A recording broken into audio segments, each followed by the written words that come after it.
কি কেমন লাগছে আমাকে দেখতে আজকে? খুব সুন্দর, তাই না? হুম। ফেসের অবস্থা খারাপ, কথা বলা যাবে না, কারণ পাশে কি হচ্ছে। দেখাচ্ছি, ওয়েট ওয়েট ওয়েট। কত যে কষ্ট হয়েছে আজকে। এই যে লাট সাহেব, ইনাকে আজকে টিকা দেওয়া হয়েছে 3টা, বেশি না, মাত্র 3টা।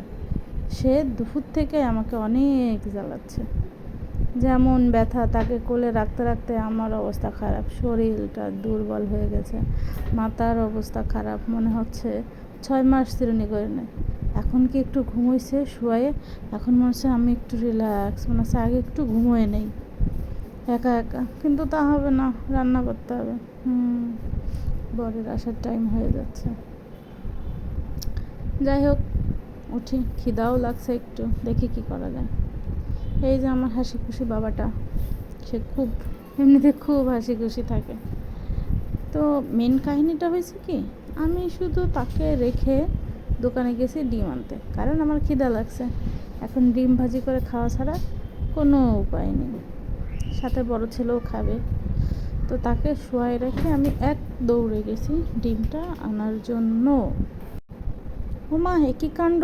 দোকান থেকে ডিম আনতে যখন ফিরি তখন থেকে কান্নার শব্দ আসে, দেখি আমার সোনার চাঁদ উঠে গেছে, ওটা কান্নাকাটি করতেছে ব্যথায়।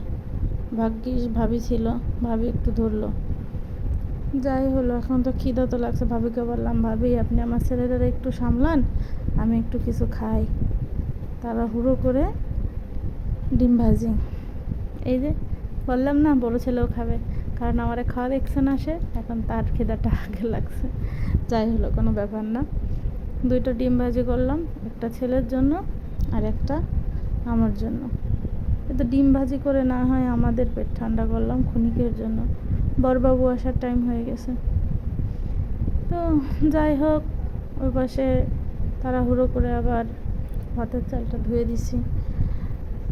এই আলু ভর্তা ভাত, সাথে মুসুরির ডাউল। এই হলো আমাদের মায়েদের জীবন, ঠিক আছে?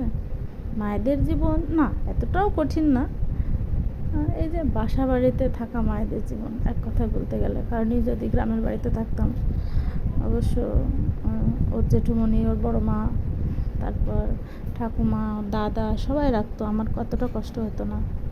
কিন্তু এই বাসা বাড়িতে থাকা, এগুলো তো মেনে নিতেই হবে, তাই না? কি আর করার। ভালো থাকবেন সবাই।